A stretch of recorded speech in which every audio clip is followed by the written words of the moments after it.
Wednesday, February 19th, and it's great to have you here on Damon Bruce Plus. Over on Golden Days, it is our friend Cyrus, as always, for a Warriors Weekly. What's up, pal? What is up? We're in the weird part of the NBA schedule where, on one hand, like the NBA junkies got their fix with the All-Star game. We're going to briefly touch on that. And then we got the home stretch, baby. This is where it counts. This is where people who are sponsoring programs like ours are getting their money's worth, because for the next 27 games, we're going to see Warriors basketball at a level that we were accustomed to in recent years. The dynasty is not dead, folks. I hope you're right. They're going to have to start cooking like some dynastic Warriors teams in the final 27 remaining, and we'll get to all of that. We will never waste a minute of your time here on this show. We have no games last week to talk about. There are no games this week until Friday. So we are not going to sit here and drag you through the mud that is the easy to pick on low-hanging fruit that is the NBA All-Star Game. You talk about the NBA junkies. Cyrus, you'd need to be a Civic Center heroin fentanyl junkie to have enjoyed that All-Star Game. It was almost unsalvageably bad. It was awful. At least that's how I feel. David, I've got maybe a hot take. Maybe it's not even that hot, but I've got a take on All-Star games, not just the NBA, but All-Star games in general. And I'd love to know your reaction to this. I think it's a concept that's dated. I think look, if it was just the NBA having this issue, we could talk about how the NBA can make the All-Star game interesting and relevant again. But this is look, the NFL doesn't even pretend anymore that the Pro Bowl is nothing more than just a bunch of dudes in Hawaii having fun playing flag football. I mean, they play flag football.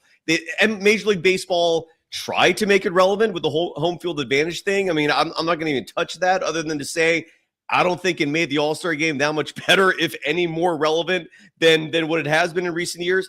And same with the NBA All-Star game. It's boring. And the reason for that, I think, is social media and just media proliferation as a whole, because when the All-Star game mattered, we were in an era where, like, you did not see these players play except for the All-Star game in a lot of instances, right? Where you only saw certain players showing up on the national stage. With social media, with everything going on now, you're getting your All-Stars every day of your life, every minute of your life. There's no good reason for this event anymore except to make money for the associations and organizations. That's my hot take. Your thoughts? You are so right. I mean, we've been talking about a lot of basketball for many months now, and I don't know if you've ever hit a bullseye as much as you're hitting this one. You are right. And I'll tell you, so I'll be 50 next month. You're a little younger than me. How old are you? Just 46. Just a few years off. So we are theoretically the same age. We're separated by 3 Gen years. X, baby. Gen X.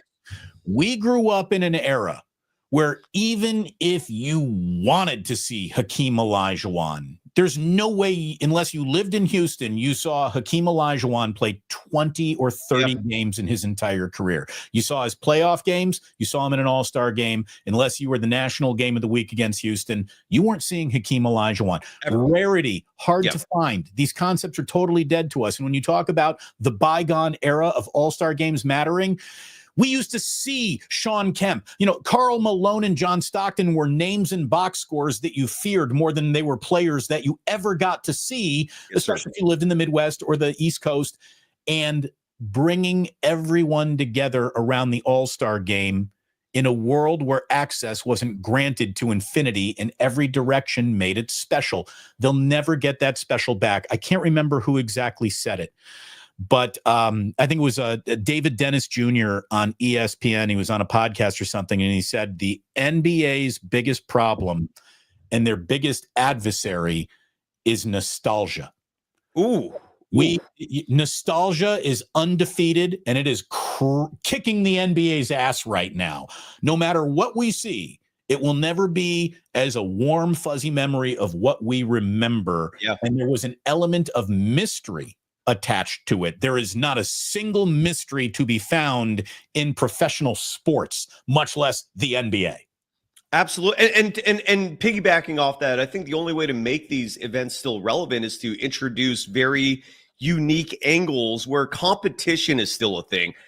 For example, like a one-on-one contest, sign me up. That I would watch. The players would actually play defense and they'd care.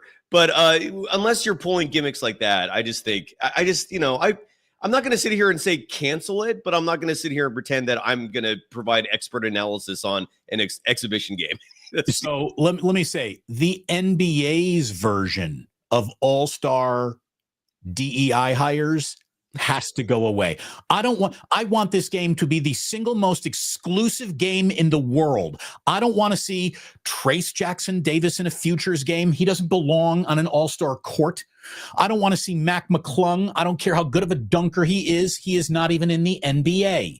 He doesn't deserve to be in the NBA all-star dunking contest. I don't want bums, no names, also rans. This should be the single hardest court in the world to put a sneaker on. And it feels like they've opened it up to any swinging dick in the NBA who's got the weekend off, who wants to come on in and shag balls in some stupid competition. Like, it just does not there's no star power to your NBA All-Star game, especially when LeBron takes a powder 15 minutes before tip-off. That hurts too. Bush. That's Bush League, Damon. That's Bush. That's what they used to call an action like that. Here's the thing. If he's actually hurt, he's hurt. I don't know. I think LeBron's setting this whole thing up to be the hero of the All-Star game when it gets to Staples next year or whatever, crypto.com, blah, blah, blah. Anyway, the whole point, or maybe it's the Intuit Dome. It's in LA. Anyway, I don't even care. I don't know myself either. What I do care about is making this game about All-Stars, put 48 minutes on the clock, and if they can't play hard, cancel the goddamn thing. I mean, it really is. It is to the point, like I've said, why would you join the Girl Scouts if you didn't want to sell Girl Scout cookies?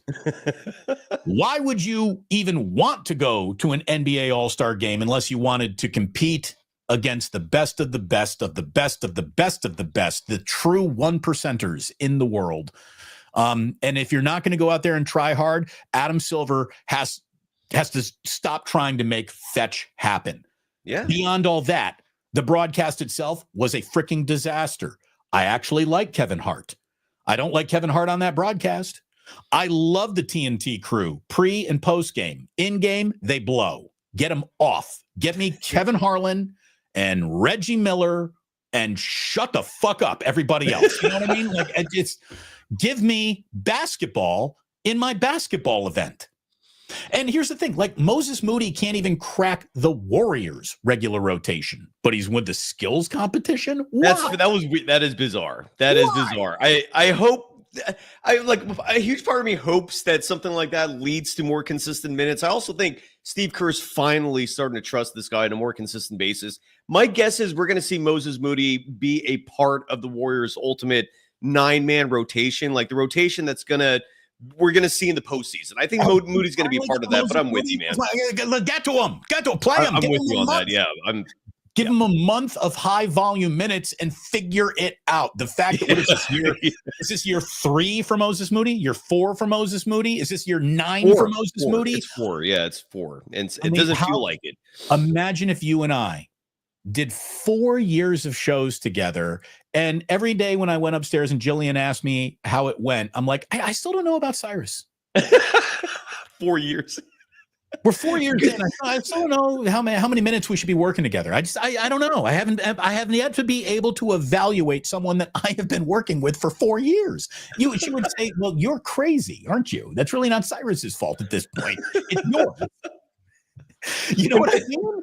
It's not Moses Moody fault that they can't figure him out. It's their fault. Fuck! Here we go. I'm ready for a second half, Cyrus.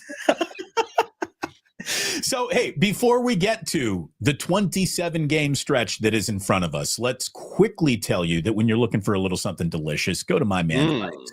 Get to Ike's. Get a sandwich at Ike's. You'll be very, very happy that you did. It is all day, all night long delicious. If you don't live in an Ike's location, again, moving is an option. Either he moves to you or you move to them, but go seek the Oracle himself. And I don't mean the arena. I mean Ike. It's delicious sandwiches. To our friends at the Dubliner, keep those brackets up, Cyrus. Our friends at the Dubliner got the best pour of Guinness in the city. It's the Dubliner West Portal. Muni drops you off, picks you up. You don't even have to drive home. You freaking drunk. That's nice. And I do know that our good friend Cyrus has a couple sponsors to thank as well. Yeah, Damon, I got a new one, and this one I'm really excited about. Where did you went to? Is Indiana the only school you went to? Are you like me, where you bounced around like a nomad? I am also a son of the planet Krypton, which is why I have Superman in Indiana in the same graphic right here. When I saw this T-shirt, I'm like, oh, I need that shit. You're going to get my $28. I went to Iona before I went to Indiana. 1 year at Iona. Go Gales. Go Iona Gales, baby. And yes, so I did go to a school before I went to IU. But unless Indiana misses, look at it this way: Iona goes to more NCAA tournaments than Indiana does lately. They're D1, if I'm not mistaken. I mean, that's a good Iona, man. I'm always used to seeing them as like the 16 seed in March Madness. That's where they always get the you're gonna go home really early seed. Remember, Rick Pitino stopped by Iona on his way to St. John's. Exactly, and that's another great call there. So, well, anyways, my Iona was Humboldt State University, or what, as it's now known today, Cal Poly Humboldt, which I'm still blown away that they've renamed themselves that. Bravo to Cal Poly Humboldt for adding some prestige there. I bring that up because we're brought to you today by Visit Humboldt as a tourist destination. Damon, have you ever traveled up to Humboldt County with Jillian as a family? So in the history of product placement, there has never been anyone who embodied the spirit of Humboldt County more than you, my friend. You are the perfect person. You are the perfect person to be doing this advertisement. It's a great matchup between sponsor and sponsee. So congratulations. And the answer is we have gone up there. We did not spend time there. I would love to go back. That is God's country up there. It is gorgeous. Well, there you go. And go to visithumboldt.com for more information, hotels, things to do. You can also DM me if you want information. Visithumboldt.com. It is a short yet beautiful drive to visit, as Damon said, eloquently and accurately, God's country. Today's episode also brought to you by Tom Rosanelli, the doctor himself, providing all of your hair restoration needs. Go to rosanelli.com for your free virtual consultation. Again, rosanelli.com, a beautiful head of hair awaits you. Underdog Fantasy, use the promo code GSW for a free pick and up to $1,000 in welcome bonus cash. And Bet Online, the world's most trusted betting platform. The game starts here. Back to the program. It really does. It begs the question, what is more beautiful, hitting a 3-team parlay, getting a new head of hair from Dr. Rosanelli, or Humboldt County? Which would you rather have? Or a Guinness at the Dubliner? I mean, either way, you got 5 fantastic options out there to improve your life. We hope. And with all those things, no matter what the option is, grab an Ike sandwich to go and bring it with you, no matter which one of those activities. Whether you're betting on even the horses, you can do that with any of these. Look at Eat it an this Ike way. sandwich while you're doing it. If you do Humboldt County the right way, you're going to smoke something that is going to mean that you're going to need that sandwich. Hey now. So you're going to need that sandwich. And also, on the same note, I feel like it's also the right time in the show to let everyone know there's a new Cheech and Chong movie coming out. Really? There is. That's their one last old man road trip. That is Cheech and Chong movie. I hope it'll be politically incorrect and there'll be some breasts in it 8 minutes into the movie. That's Cheech and Chong movies, if we're being totally honest, were kind of funny, not very, very good, not very, very funny, but you got boobs. The first one, I will push back on the first one. The original Cheech and Chong, I thought was funny. Like, it nailed every button you need to press to have an awesome comedy, especially the early scene when they're driving in the car and they have the joint that's filled with a mix of weed and dog poop. That Chong rolled up, and it's like, it's literally like the size of a real bong, except it's a joint. There's that first movie, Up in Smoke, is a classic. You're right. The rest of them were contrived. My favorite Cheech and Chong movie is the Corsican Brothers, where they play the two brothers who are like, they can feel each other's pain. And okay. Anyway, they were high when they came up with that. By the way, congratulations, Sporticus. Is that a Humboldt brag? Well done. Double chef's kiss. That was fantastic. So, look, Cyrus, let's talk about what we have here. To call it the second half, is a little bit, it's the final third of really where we are. And by the way, maybe that's part of the NBA's All-Star problem. Put it in the middle of your year, or how about just cancel it, put out the list of All-Stars and just keep on playing through the week, for goodness sakes, instead of pulling it on down and making everybody angry at you. 27 games left in the season, Cyrus. They are sitting in position right now where I'm just looking at last year's standings, right? To be a 6 seed, which was the Suns last year, you needed to be at 49 wins. The Suns were a 6 seed at 49 wins.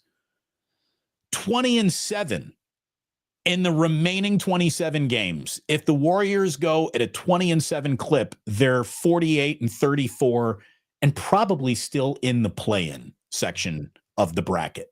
They're probably 7 through 10 more than they are a 6. You might need 50 wins to be a 6 seed in the West this year.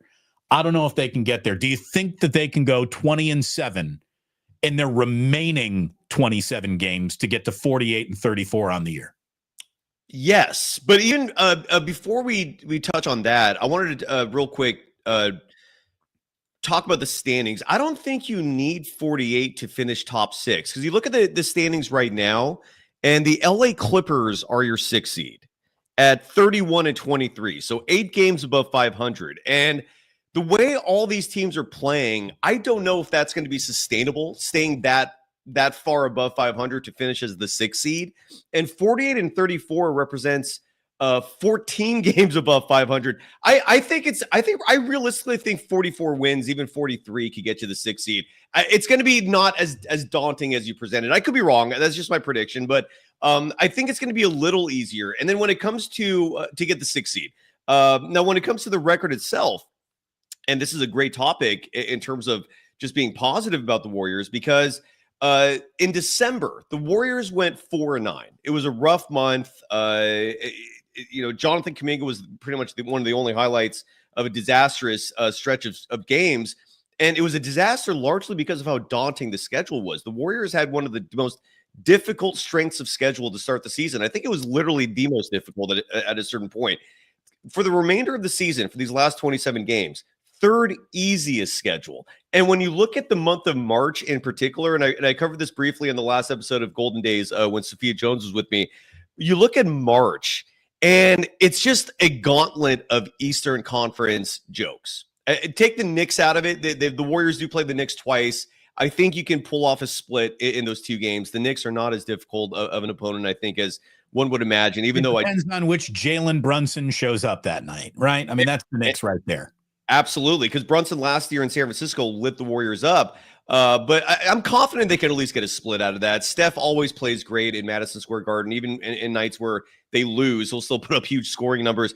So you look at March, and we're looking at a run of Philly, Charlotte, New York, Brooklyn, Detroit, Portland, not the most daunting Western Conference team, Sacramento, one of the lower Western Conference teams, a team that the Warriors have to beat if they want to pretend they're going to be a real contender here. And they got them on Friday, baby. I mean, that's the last third of the year begins Friday up in Sacramento.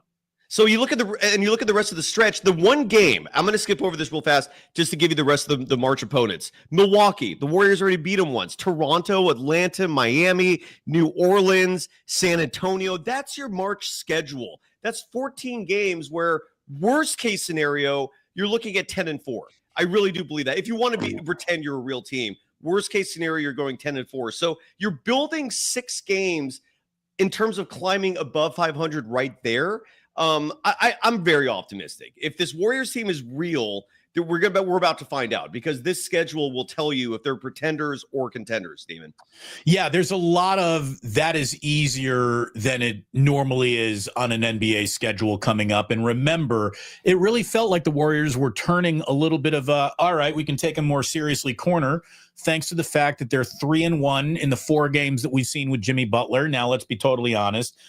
In that 3-1 stretch, you had 2 wins that almost, okay, they count because they're on the road, of course, but that's a terrible Bulls team. And that was a Giannis-less Chris Middleton just got traded, scrambling to figure out what they even got tonight, Milwaukee Bucks team.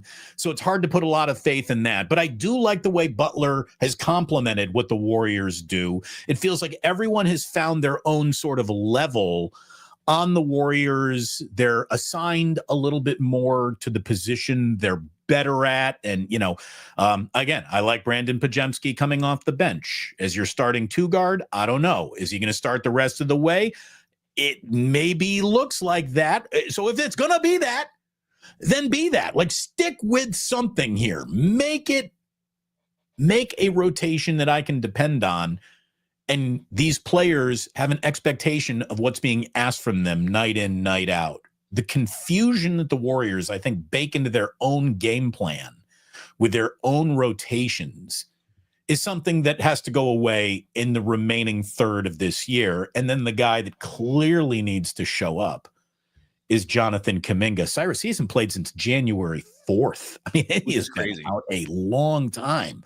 I mean, young players are supposed to heal faster than older players. Yeah. Hopefully this isn't a season-altering level injury where even if he's back, he's not moving, jumping like he used to. Because this guy, I think Jonathan Kuminga is your X factor. I mean, anyone who's been watching the Warriors has to say that. Like there was some column saying Jonathan Kuminga is the Warriors X factor. Yeah, no shit. Yeah, that's true. He is brilliant analysis. He's the guy who's either going to get this thing across the finish line in the right direction, or it didn't cross the finish line nearly like you wanted it to. And because Kuminga was either unavailable or underperformed, that's why. I can't. If someone really actually said that Jonathan Kuminga is the Warriors X factor.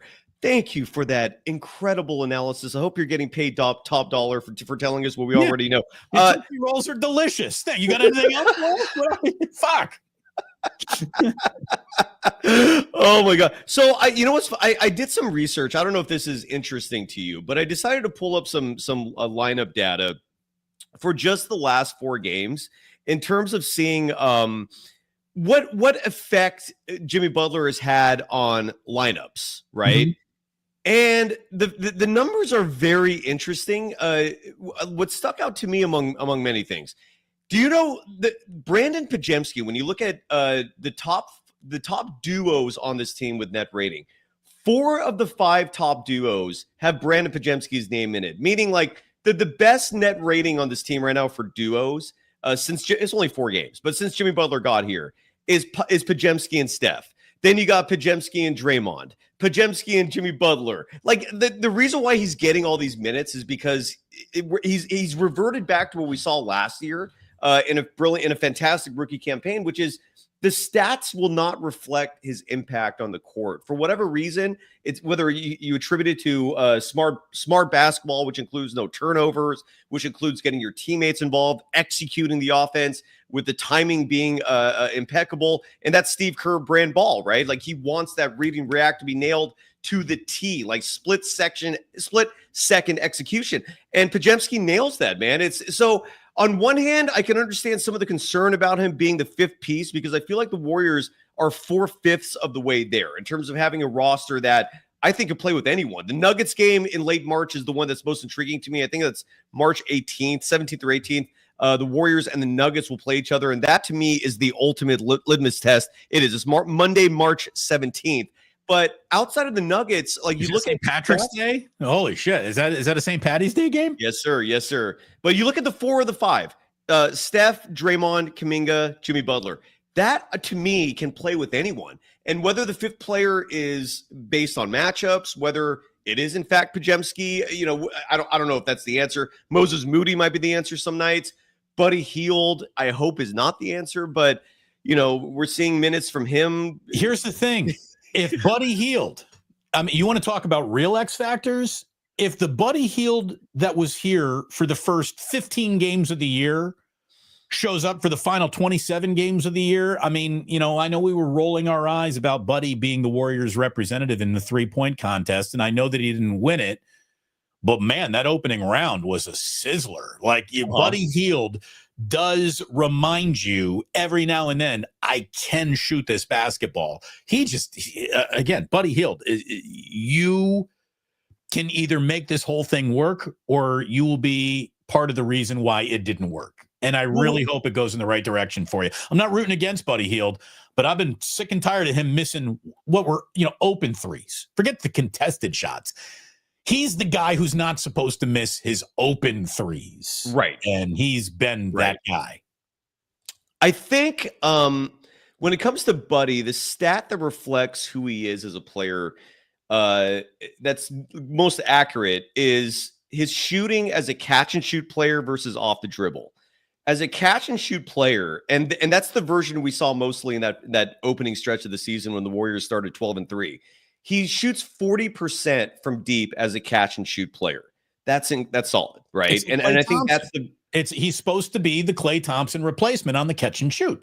Yes. And that aspect he has delivered. The problem is off the dribble, meaning when he's trying to create his own shot, he shoots 29% from three. And other teams have figured out that stat, and they're preventing Buddy from getting open for those catch and shoots, and they're forcing him to be a playmaker. And that's a weakness of Buddy Hield's. Now, the good news is with Jimmy Butler here, the opposing defenses can no longer play this very simple scheme that we've been seeing, which is basically triple Steph and prevent Buddy from getting those catch and shoots. That's been the entire defense that the Warriors have faced this season. And it's largely worked because you're triple teaming Steph. You're taking the most effective version of Buddy out, and you're daring the Warriors to beat you with what's left, and what's left suck balls until now. Now you've got a second superstar next to Steph, and we're immediately seeing teams getting punished for that approach. And that's why we're excited, especially with Jonathan Kuminga on the verge of coming back. Side note, expect him back early next week. Don't quote me on that, but given the timetables that we've been presented by the Warriors, he's expected to practice with the team this week. And he has to go through practices, non-contact scrimmages, before he's cleared for on-court activities. If he does that, he's back on the court. Expect that, I'm guessing, beginning of next week. But I'm so pumped to see what this Warriors team is when they are fully healthy, brother.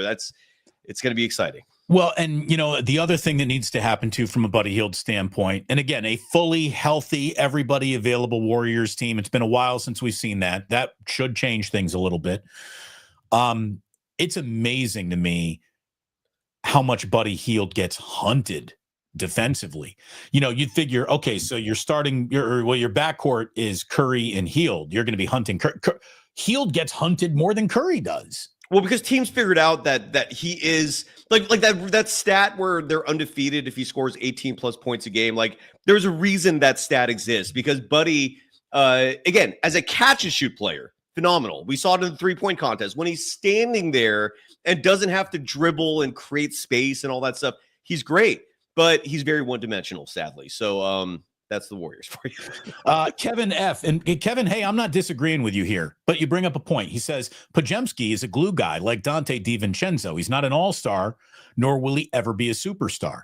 Well, guys who aren't all-stars or superstars play very important roles in this league. Yeah. And I think Pajemski, by the way, the Pajemski Dante DiVincenzo comp, not bad. And it's not just because they're both white guys, but look at how much better the Warriors could have been with a highly functioning Dante DiVincenzo than they were without him. So if Pods, can play like a guy who is just a glue guy, a complement guy, that's what the Warriors need. Like, that's what the Warriors need. Steph is your star. Jimmy's your other star. Kuminga's your rising star. Draymond's your dog that nobody wants anything to do with because he might pop off, and that's good. You need a crazy guy on your team. All teams need crazy guys. Yes. And Pajemski just needs to kind of wear beige and blend into the moment as he's needed. The last thing the Warriors need is a fourth guy who thinks he's an operator. And look, Dante and Pajemski are very different players. Like, Dante DiVincenzo can give you those nights where he's exploding, where he's draining every three. He's much more attack the rack than Pajemski will ever be. But Pajemski, on the other hand, like, the toughness he brings you on the inside, in the interior, where he can body up bigs, not on a possession by possession basis, but as outliers where sometimes you need him to step in there and switch up and suddenly defend a player like Karl Anthony Towns. He's a lot more competent at doing something like that than DiVincenzo is. And I do also want to say Brandon Podziemski is a better overall facilitator offensively.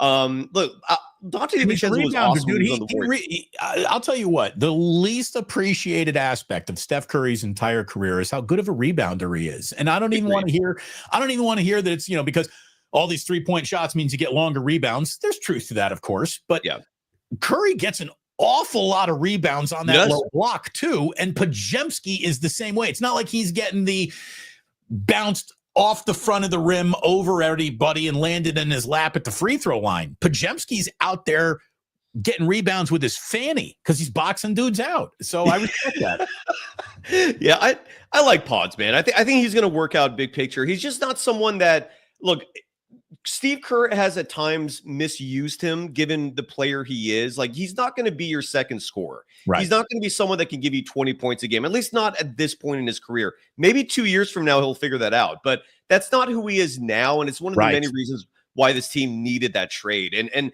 Jimmy Butler, again, his presence is going to open so many doors for other players on this team. Quentin Post, we've already seen flashes of how much more space he's been getting. Like, when he's on a heater, Quentin Post has suddenly become a very dangerous option. He's just not at a point where you can get that consistently, but they've got a lot of choices on this team. And Damon, the Warriors are going to be adding Kevin Knox.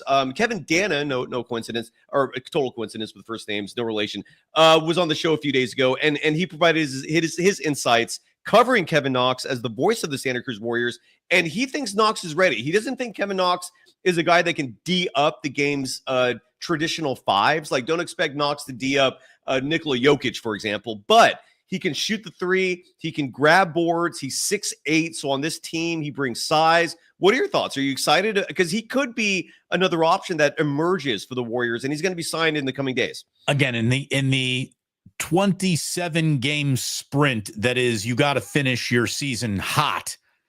The fact that I have to be excited about a G Leaguer's presence is concerning, just a little bit. It's a little concerning. If Kevin Knox gives the Warriors more than Pat Spencer, I'll be shocked. I mean, I don't look at it this way. Who cares? Sorry. Kevin Knox is not the answer. It isn't. I keep your Kevin Knox. I don't need Kevin. I'm not trying to knock Kevin Knox. Good luck to him in his career, but he is not part of the Warriors' plans of crossing the finish line with any sort of impressive fashion. And if he is, Mike Dunleavy didn't do enough at the trade deadline. Well, that brings up a good point. I'm actually really stoked you brought that up, because it brings up an argument about the Warriors' identity as a whole, where they really love promoting in-house. They really love establishing continuity in terms of the roster. They had more success with it. Yeah, well, exactly. That's why I bring this up, because we're looking at the Warriors are in a position right now where they can look at the buyout market, but chances are those final two roster spots are going to be filled by Kevin Knox, who was a number 9 pick. I don't know if that matters to you or not. Back in 2017-18, whatever that was, he was a former number 9 pick. And then the other spot will likely James Wiseman went number 2 overall. Fair. And the other player is Pat Spencer. He's probably going to be the other player who gets a guaranteed spot. I'm with you. I wish the Warriors were more aggressive in terms of adding pieces from the buyout. Like, if Bruce Brown, for example, does become available and the Warriors don't take advantage of that, that's a massive mistake. If a player like Larry Nance, I don't know if he's healthy or not, but if he is healthy and he becomes available in the buyout, huge mistake to not pursue something like that. I'm with you. There are options out there that the Warriors could pursue, but they like that continuity approach, promoting from within. What are your thoughts on that? Because I'm with you. I wish they were more aggressive and brought pieces from outside more often than they do. Again, the numbers aren't necessarily impressive, but I think the Warriors need to get bigger, longer. Mo Bamba makes you bigger, longer. Yeah. He's also 5'4", which for a big, long guy, isn't impressive. But if you're not going to allow Trace Jackson Davis the chance to be the 5'4" guy, get somebody out there you're willing to give minutes to. And by the way, Dan Cochimilio is like, Damon, no shots here on Pat Spencer. I like Pat Spencer, but Pat Spencer cannot be a part of how they he's a complement to the plan. He can't be the plan. Right? Yeah, I can't. I'm not. Pat Spencer would tell you that, I think. I'm not pushing back on that. I agree with. Thank you very much, Sky. Welcome to membership.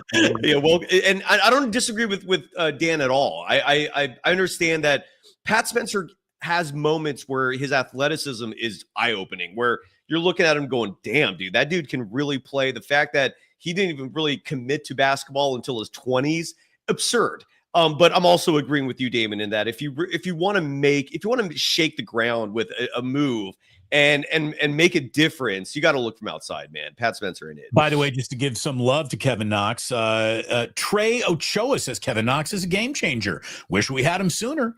He's going to save us. Sigh, mark my words. Again, if Kevin Knox is not your Damon, savior, just me, if Kevin Knox is your savior, you're in a lot of trouble. We'll see.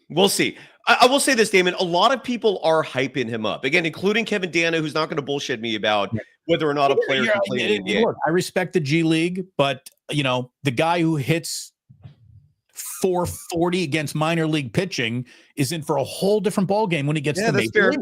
That's fair. And Kevin Knox is cooking against G leaguers. Wait until he meets Kevin Durant. That's a little bit different. This is, Ray says, look, man, watch the tape. He can play clamp down defense. He sees the floor. So I'm going to tell you right now, if Kevin Knox shows up and all he does is play a great brand of defense, if he is the Gary Payton II that Gary Payton II has never really been able to become because he gets hurt every 6 games, that'd be great. That would be great. Again, the Warriors don't need another guy to really shoot or score. They need somebody else to come and play some defense because Jimmy's not exactly going to be locking dudes down. Kuminga, good on the perimeter, not a lockdown guy. Not that Wiggins was a locker down guy, but he was better. It can't just be Draymond and good luck with that everywhere defensively. So anyone else can come and play some D, yeah, you're more than invited. And if Kevin Knox is a defense first, no joke, slapping the floor basketball player, he will have minutes. He will play a big role in the final 27. But I could also see him not get on the court at all because Gary Payton and Pods are getting those minutes and they retraded for Dennis Schroeder for some fucking reason. And he's now in the mix again too. God Lord. I'm just glad they moved on from that. By the way, what were your thoughts on Kevin Durant? He was asked by Malika Andrews why he rejected the Warriors when the Warriors briefly pursued him in trade talks. And his answer was, I just didn't want to move in the middle of a season. Do you buy that, or was that the bullshit that I'm thinking it is? It's bullshit. Yeah, I don't want to move. Like, that's a weird one, man. Good for you for changing the subject, but I'm not. Yeah, I don't buy that. How about this? Moving for someone of your net worth couldn't be easier. He has no family. Like, he has no kids. Like, he has no school district. He has no wives. Twitter works in every city you could possibly go to. And that's what Kevin Durant seems to be married to Twitter. I don't believe that. I think he did. Here's the thing. I think Kevin Durant understands that returning to the Golden State Warriors would just be mocked from the top of the mountain to the bottom of the ocean. And he doesn't want to sign up for that again because Kevin Durant is in his Twitter feelings. He pays way too much attention to that. Way too much attention. Again, if he had a wife, if he had a family, he would realize that really doesn't matter as much as he think it does. Yeah. But, Kevin Durant, for a guy who literally gets tired of every situation he's in inside of 5 years to play the I didn't want to move card. No, I'm not buying that. I'm not buying it. How about this? Had the Lakers made the move, what are the teams he might be interested in? Had any of them made that play, he might have been interested. But he would have been willing to move to the right situation. I just didn't think he identified the Warriors as the right situation based on the public mockery that would come along with it. Now, again, Durant should have been able to stay with the Warriors through all the mockery of some anonymous 14-year-old kid on Twitter, but he couldn't. Kevin Durant, what would have been the most OG thing in the world, because everyone criticized, like, oh, he took the easy way out. He got the titles the easy way. He joined a 72-win team, blah, blah, blah, blah, blah. And he did do those things. What would have been badass is if he stayed the rest of his career in a Golden State uniform and won 8 NBA championships. That would have been the Pablo Escobar, let me show you what cocaine dealing really looks like move. But he didn't. He didn't do it. He decided he wanted to go and be his own thing in Brooklyn, which was just, it will go down as one of the most internally confused, conflicted, bad choices, bad advice. I mean, his agent, Rich Kleiman, has one client, and he fucked that up royally. Yeah. Again, And the problem is he doesn't challenge KD. He's one of these agents that just goes, whatever you want, whatever makes you happy. He's an enabler. He's an enabler. That's what happens. But I will say this, and I don't know if this is a popular opinion or not. Stop it. Stop it. Stop it. Stop it. Stop it. People can hope. You never know. You never know. But you're probably right, Damon. This might be an unpopular opinion. I don't know how you feel. I'm glad the trade didn't work out, because if Kevin Durant said, yeah, I want to come to the Warriors, if these reports are true, Kuminga's gone, you're giving up a lot of future draft capital instead of just one pick, and you're not winning a title with that move. Like you're not. And I actually think Jimmy Butler is a better fit. I like the fact that you're getting Butler and Kuminga instead of just Kevin Durant. I prefer this trade. I'm glad the Durant trade did not happen. What are your thoughts? I am too. I kind of am too. I was a little worried about Jimmy, but again, it's all early going. You know, obviously him and Draymond haven't squabbled in practice yet. That's coming in the next 3 weeks for sure. How are they after that moment? And if they're fine after that moment, it was the right move. And I also do think that there is an element of finally Draymond and Curry really understanding, like, this is it. Yeah. This is our last bite at the apple. This is the last big bite we get. Maybe we get a chance to nibble it next year, but after that, all bets are off. Yeah. So, agreed. Again, they're very self-aware. The time to have Kevin Durant on this team was from the day he left the Golden State Warriors through the day he was traded to the Phoenix Suns. Yeah. That was the time to have Kevin Durant. And unfortunately, he tapped out. He tapped out of what was a great situation to find his own situation, which put him in a worse basketball situation than he could have ever imagined. And then this whole thing in Phoenix, which, like, when it was coming together on paper, it was like, uh-oh, here come the Suns. This just shows you how little bit of a leader Kevin Durant really is. As a basketball player, you will never find a guy more tooled up with a bigger skill set or better body to play the game with. He is literally a unicorn, but he ain't a leader. He ain't a captain of shit. He's not. He's not. Whatever that DNA that Steph has in him that makes him the quiet leader who can literally move mountains just by looking at him funny, Durant doesn't have that in him. And look, not everybody's supposed to be a leader. Not everybody is a natural leader. I'm not holding it against him, but Kevin Durant isn't the follow me, I know the way guy that everything about him, just looking at him, you'd assume, oh, this is the guy. Wherever he says we go, we go. No. You're better off following that shorter guy who just shoots a lot of threes. And he won a title before Durant and he won a title after Durant. And I can't help but notice that Durant hasn't won shit without Steph Curry. And that is why Kevin Durant swung the ball to him in the Olympics. Didn't throw it to wide open LeBron.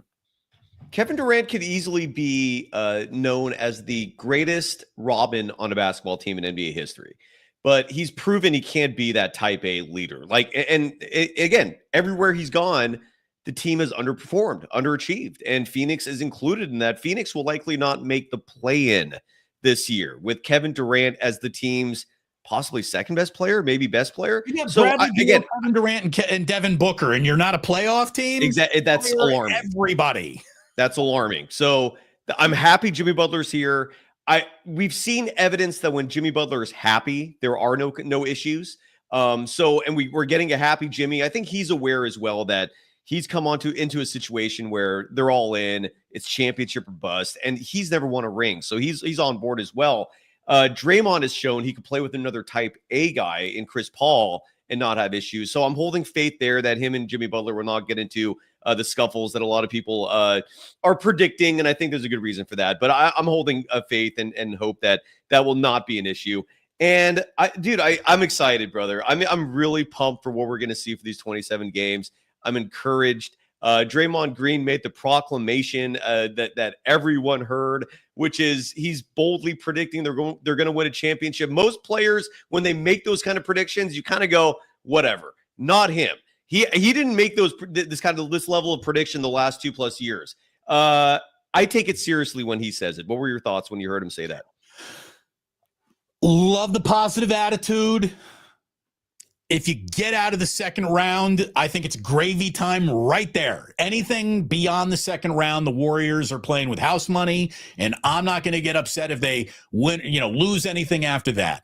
They've taken a team that started like a gangbuster, then was dead on arrival, and if they can finish strong and make a push and play off Jimmy and everybody stays healthy along the way, no twisted ankles on very important. Anyone. Yeah, maybe muscle memory takes over. Maybe championship DNA, Tiger's blood, all that shit takes over. I don't know. I'm still worried. I'd be worried about the Nuggets and the Oklahoma City Thunder, who I think just going to whoop the shit out of you. Is Tiger Blood a Charlie Sheen reference? Is that from 10 years ago? Little bit. I love it.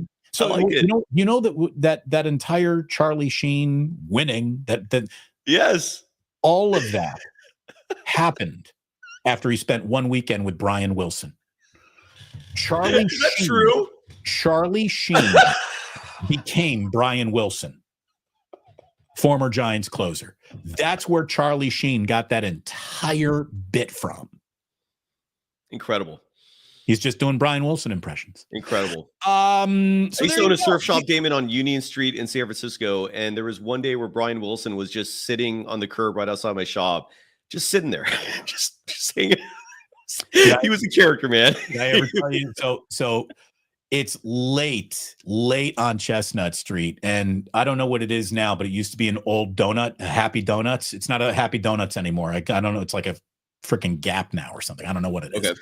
But it was a Happy Donuts, and it was late. I mean, it's like, bar closed down. I got to stay late in Monahan's because I know Pat, and so now it's like 2:30 in the morning. Now it's really late. The only thing open on Chestnut Street is Happy Donuts. Wilson pulls up in his Ferrari.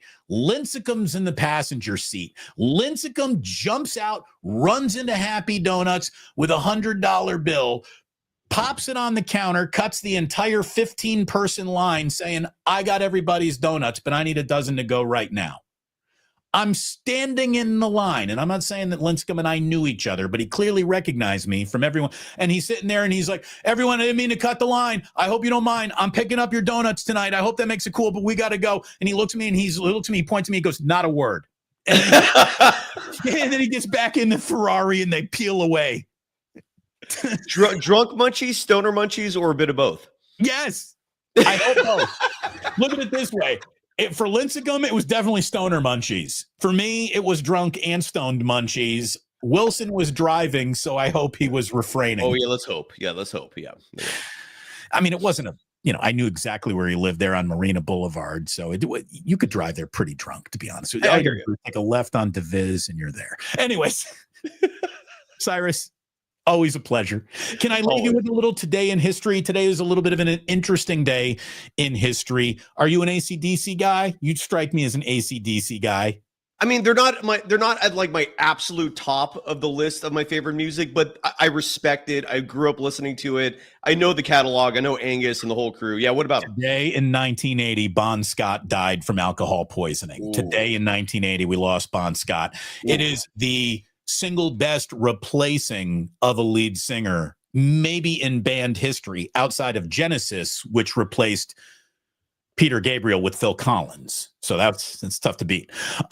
Let's see. Today in 1982. Thank you. Today in 1982, Ozzy Osbourne got arrested for urinating on the Alamo. Is that true? He took a leak on the Alamo. And they got arrested for that. That's okay. Right. That's not, you don't want to pee on the Alamo when you're in Texas. The Alamo's a big structure. I don't know if you've been. So like, I want with people following him, and they happen to like. I'm just curious. Like, I would love to know the whole story there, because like it's one thing if you're hiding in a corner peeing on the Alamo and they're like following you to nail you doing that, but it's another thing if you're doing it in front of the tourist line. Right, like he's in the vestibule taking a leak on the ticket window. That'd be impressive. Yeah, I want some context on that story. Anyone got any photos of this? Today, I don't know. Are you a Coca-Cola or Pepsi guy? I drink the Mexican Coca-Colas just because the sugar is not. It's right. Yeah, nothing better than a Mexican Coke. I love Mexico. By the way, when you're in Mexico, you still have to ask for a Mexican Coke. I don't think so. I think you're good. Well, you were just there. You tell me. There. Yeah, no, and they have like some Mexican Cokes, and then they got like tourist. You're an idiot. Oh, they still have the American version, the high fructose syrup Cokes. Okay. Yeah. Anyways, today, my favorite Coke was introduced in 1985. Today in 1985, we got our first Cherry Coke. Cherry Coke was released. I'm a Cherry Coke slut. Are you a Dr. Pepper guy too? An option. I'm taking the Cherry Coke. Are you a Dr. Pepper guy as well? I do like Dr. Pepper. That's what I thought. You're a sicko. It's okay. It's okay. Mr. Pibb, do you know what the signature flavor in Dr. Pepper is? No, disgustingness. I don't know. Prune. Makes sense. Makes sense. The key ingredient in Dr. Pepper that gives it its distinct Dr. Pepper flavor is prune. Ooh. How about that? I was going to say black licorice, but I'm guessing prune makes that too. So prune, I imagine, is the source of that peculiar flavor that you. There you go. Chef A jumped in here. She guessed, is it anchovy? Oh, by the way, anchovy is the secret ingredient in a lot of things that you like, and didn't think there was any anchovy in there. That was the anchovy. Give it a little umami, I believe is the word. You can't have a legitimate Caesar salad without anchovy. So I hear you on that. We will wrap up with. Yeah, I need anchovy in the dressing, but I don't like the raw anchovies. I agree with you there. I don't want the fillet. My grandfather would eat sardines out of a can. I was like, yeah, I had a brief 6-month period where I decided to do that. I don't know what it was going through my mind. It was in my 20s too, which is like normally a period where you're just putting the worst things in your body. But for some reason, I just was like, you know what? This is healthy. Let's give it a try. And I acquired the taste. And then I stopped for a month, and it just became the grossest thing in the world again.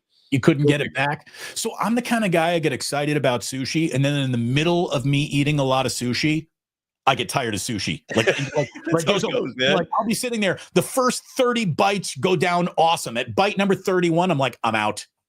I don't know why it just hits me like I hit my sushi wall, like it's a rookie wall, and I'm just like, I'm good.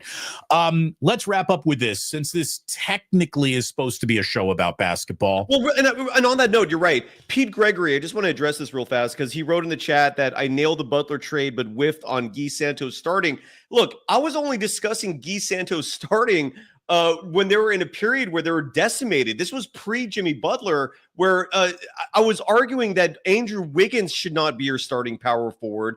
At that point in time, Guy Santos should have been your power forward, and I don't think I was wrong on that. I'm sorry. I was never advocating in recent times that Guy Santos should be starting now, but when Wiggins was your starting power forward, yes. Right. It's not like Cyrus is writing Guy Santos into his ballot. Like, calm down.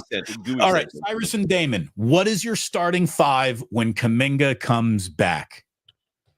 Well, so Kuminga, Draymond, Curry.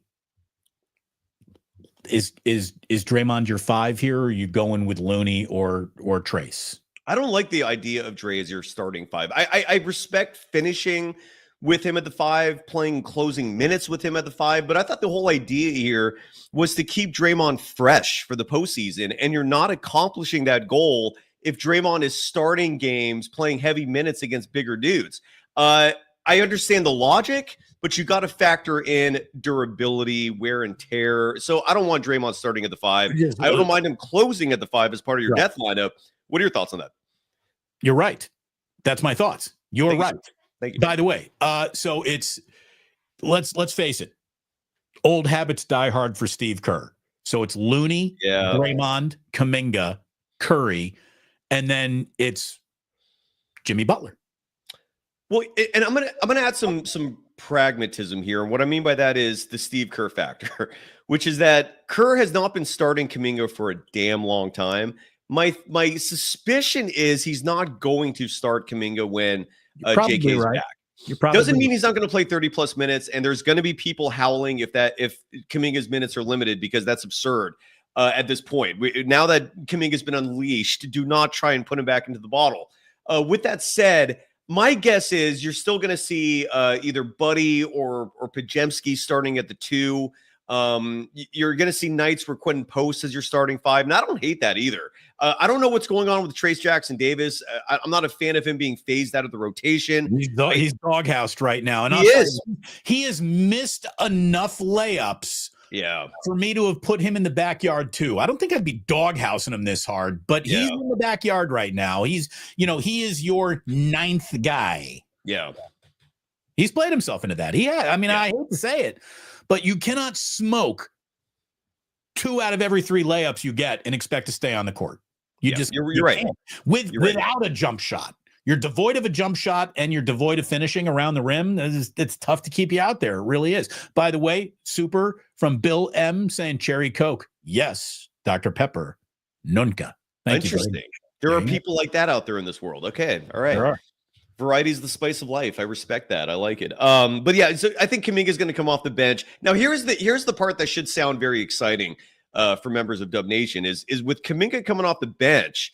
Your second unit basically is going to involve Jimmy Butler and Kuminga being your driving force. I am fascinated to see that duo.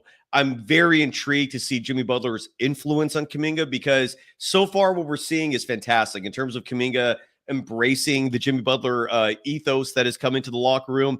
And if Jimmy Butler if some of his alpha dog mentality can kind of shed off, if it can translate to Jonathan Kuminga a little bit, all the better. Because Kuminga with some dog in him, some more dog in him, sign me up, man. That's a future star right there. So well, and I do hope that Jonathan Kuminga looks at Jimmy Butler and says, I want to play more like him. Yes. Then he's looking at Steph Curry thinking I need to play more like him, because Kuminga's game doesn't lend itself to playing like Steph Curry nearly as much as it does lend itself to playing like Jimmy Butler. So I hope that that's the guy that he wants to model it after. Thanks to everyone for watching. We certainly appreciate you being back here for Warriors Weekly. Yeah. What else you got coming up on Golden Days this week, Cyrus? I know that we're back at it on Friday up in Sacramento for the Warriors. That's their next game. What do you got cooking as the final third of the season begins on Golden Days? First of all, I think Friday is a must-win for the Warriors. I like. First of all, if you take a look at the standings, for example, the Warriors and the Kings right now are tied with identical 28 and 27 records. Besides the importance of the standings and the fact that these games are going to matter if you want the Warriors to make the playoffs, you got to win this game for momentum purposes, for confidence purposes. Like, the Warriors need to have the mentality of the Kings are a team that are below us. And you can't stop treating those games as, like non-must-win scenarios. You have to beat the Kings. I think the Warriors will reflect that attitude and take care of business. With that said, Friday night, Warriors-Kings postgame. We're there for every postgame show. Rick Barry's going to join the program. I got David Rushing, who's the mayor of NBA Threads. NBA Twitter does not have a monopoly on social media and NBA. There is an NBA Thread scene, and David Rushing's a good dude. We're going to talk NBA because I want to spend one show, and this is going to be tomorrow, where I just cover the NBA, man. There's a lot of interesting storylines that I want to cover besides the Warriors, including your Chicago Bulls, dude. It is so egregious what has been going on there for decades. Like, how does Jerry Reinsdorf get away with milking Michael Jordan's greatness for 3 decades?